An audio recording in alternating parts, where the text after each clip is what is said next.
30 minutes before, 10 minutes before there because they want to be there. They will inquire about how can they bring on the change. They will ask about classes they can attend or material they can read up upon. Again, you will hear a statement like, I've got to do something about this or something similar. But we will see is another statements now. It's, I have started to. I've had clients that said, I've started to read up upon to make this change. I've started to saying no to alcohol, let's say, after 6 o'clock in the evening. Oh, okay, that sounds a bit whoa, but if you're an alcohol addicted person, then yes, to start saying no to maybe say instead of 6 beers a day, I will cut it down to 4. They will start making that change. I know I can do this. We can see that thing in our clients' eyes when they start believing in themselves. It's like a light is shining through. I believe I can change. And then I have started to see or feel the change. And they will give examples where they have seen or started to feel the change because it's within their worldly perspective.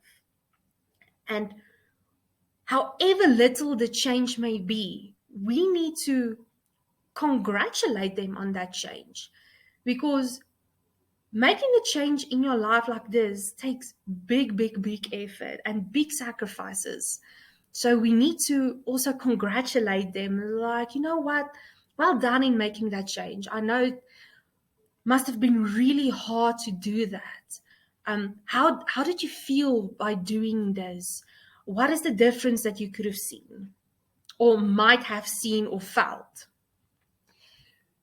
Then we get to maintenance. Now, I think we all know that maintaining something, especially when going from one type of behavior to another, it's difficult to maintain it. And being able to successfully maintain it is also really sometimes difficult. And it will give way for a client to fall back into a relapse. But let's see the behavior. It says the goal of the maintenance stage is to maintain the new status quo. It's like you were here, now you are here.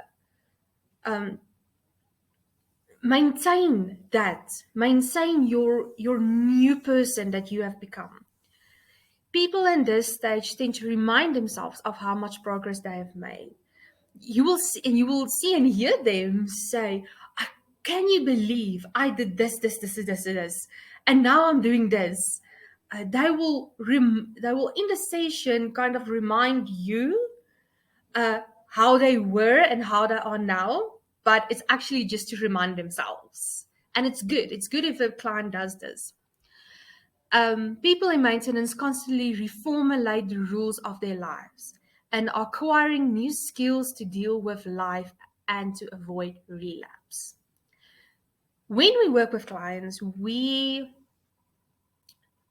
learn them skills on how to cope and how to deal with life and how to avoid relapse.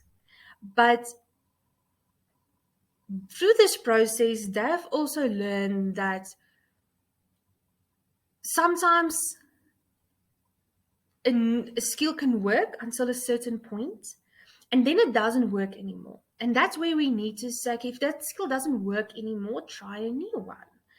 And rather than trying this, try this. It's to assist them to continue with this lifestyle of progress, good progress. We will hear statements like, I know where I was, I know where I am, and I know where I'm going. Or, I've worked so hard to give up now. And I'm glad I'm out of that situation. They will start showing appreciation and start to realize that where they were is not particularly where they want to be. And that maybe they just didn't have the skill to cope with life circumstances. But now they have it. And we need to tell them, like, you have that skill. Don't give up. Just continue improving yourself, continue to grow, and just continue moving forward in the best way you can. But sometimes we do get relapses, most of the times, because it's like rehab. You go, you have the training wheels, and now the training wheels needs to come off. Now they need, need to spread their wings and fly. And as hard as it is for us as the therapist, as the professional, to let them go, because you've seen how they change, you have seen how they've grown. As hard as it is, it's also hard for the client to go out there. But it needs to happen. They need to find their own feet, wings, however you want to describe them. But when they relapse, they will show similar, almost identical behavior from where they started in the pre-contemplation phase. Blaming everyone else except themselves, blaming the world, not taking responsibility. And they will feel disheartened. And even more so because they have put in all this effort and change just for them to go back to square one. I know, I think I would also feel disheartened if something like that should happen to me. And I can only imagine what our clients must feel like if this happens to them. And the thing is that we also need to know and realize is that even though these are phases a client goes through, relapse can happen anytime. It can happen when life throws them another lemon or another ball, another curveball. It can happen with losing someone to death, or going out looking for work and constantly be saying, no, you're not the one we are looking for, or no, you are not qualified enough, or. This can lead to relapse. And you will get statements like, but I've tried so hard, why should I try again? Or, what is the point of this all? What is the point of trying again if I'm only going to get knocked back down? And this is where we as therapists, we need to kind of let them see, why is it that they wanted to change in the first place? What was it that driven them? What was the driving force so that they change? And to reinstall it, almost, not you doing the work, but to reinstall that into the client and to say, this is what you worked for. Why not try it again?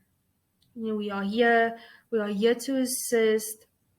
Let's get that training wheels back on, and let's see where you are. Let's see how far from the ladder that you step back down, and we put a stop to it, and let's see where we can get back up and to work on it. And to revisit techniques, to say, okay, we see maybe this didn't work, let's try this. So yes, that is the stages of change model. I hope you found it enlightening and informative. It was a quick overview, but I hope you enjoyed it. Thank you so much and have a wonderful rest of your day.